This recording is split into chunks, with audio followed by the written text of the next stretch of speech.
ছেলেও ডিজিটাল, মেয়েও ডিজিটাল, ছেলেও বেনামাজি, মেয়েও বেনামাজি। বাংলাদেশের পোলাপানে ডিজিটাল জামাই, ডিজিটাল মেয়ে, সমাজ হয়ে গেছে এরকম। তেন এক ছেলে বিয়ে করছে মোল্লাবাড়িতে। কোন বাড়িতে কথা বলেন না, কোন বাড়িতে? মোল্লাবাড়িতে বিয়ে করছে, মোল্লাবাড়িতে বিবাহ করছে। এখন মোল্লাবাড়িতে সবাই নামাজ পড়ে, জামাই তো নামাজ পড়ে না। এখন জামাই গেছে বেড়াইতে, বেড়াবার ওই জামাই আর হজর নামাজ পড়ে নেই। তখন এলাকার কিছু মুরব্বী শ্রেণীর লোক আছে না, এগুলো শেয়ার দিচ্ছে শালা যায়। তোরা যাইবে চতুর্দিক দিয়ে ঘুরবে আর বলবে বেনামাজি দুলাভাই, বেনামাজি দুলাভাই, বেনামাজি দুলাভাই, তোরা এটা বলবি। তো পোলাপান এটা গেড়ে গেছে চতুর্দিকে ঘুরতে থাকবে, বেনামাজি দুলাভাই, বেনামাজি দুলাভাই করতেছে। জামাই চোখ খুলে দেখে, হাই হাই, তো বুঝতেছে যে এটা তো মনে বড়রাই শিখাইছে। ঠিক আছে, এই সপ্তাহ পারলাম না, এবার আয়া নামাজটা বললাম, আরেকবার আয়া লই, পরে নামাজটা দেখায় দিব। নামাজটা কারে কই বুঝেন না, নামাজটা কারে করে দেখায় দিব ওটি বাস। তো পরের সপ্তাহ আবার যাইব। তিনি সারাদিন ঘুমাইছে। বউরে বলল যে শোনো, আজকে বিকালে শ্বশুরবাড়ি যাবো। কই যাবো? বিকাল শ্বশুরবাড়ি যাবো। তা আল্লাহর বান্দা সারাদিন ঘুমাইছে, ওই যে নামাজিরা দেখাইব।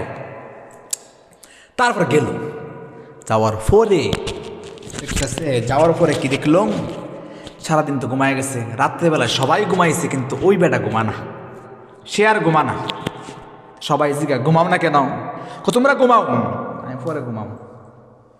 বাস সবাই ঘুমায় গেছে।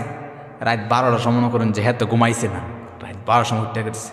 এই রে মোল্লাবাড়ি, মোল্লাবাড়ি রে, তাহাজ্জুদ নাই, তাহাজ্জুদ নাই, তাহাজ্জুদ বলতে কিছু নাই।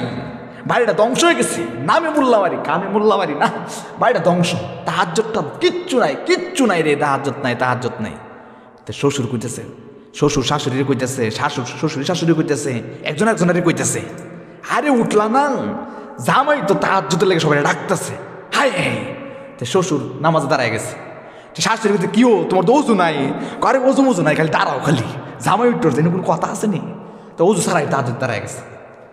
বাস, তো দেখাইলো নামাজিটা, নামাজ কারে কয়।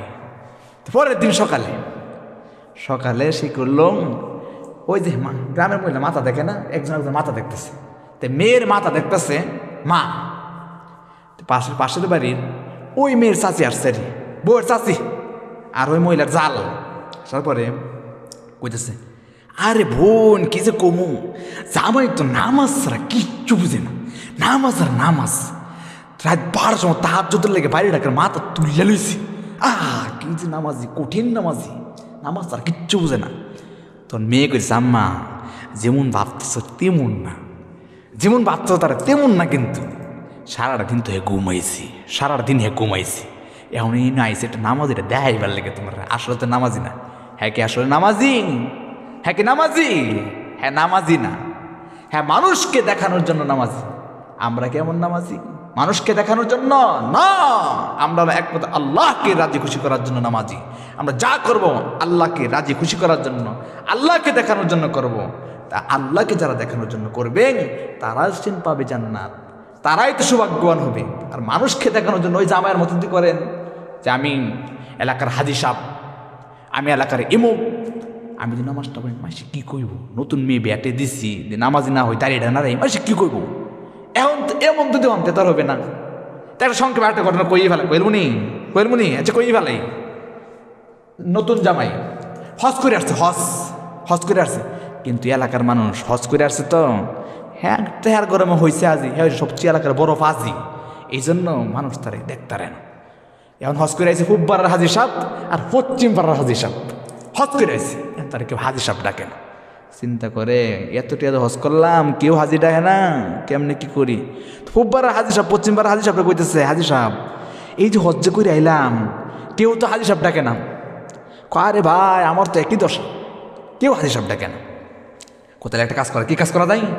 কাজটা হইল আজকে বাজারে যাইব, বাজারে গিয়ে আপনি হেই মাথার দাঁড়াইবেন আর আমি ওই মাথায় দাঁড়াবো, ওই মাথাতে দাঁড়াই আমরা কব ও হাজি সাহেব, ও হাজি সাহেব, আর আপনি কবেন আর আসতেছে হাজি সাহেব দাঁড়ান, আসতেছে হাজি সাহেব দাঁড়ান।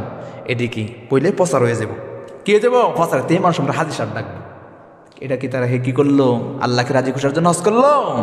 হজ করে নাই, সে মানুষকে দেখানোর জন্য হজ করছে, মানুষকে দেখানোর জন্য হজ করছে।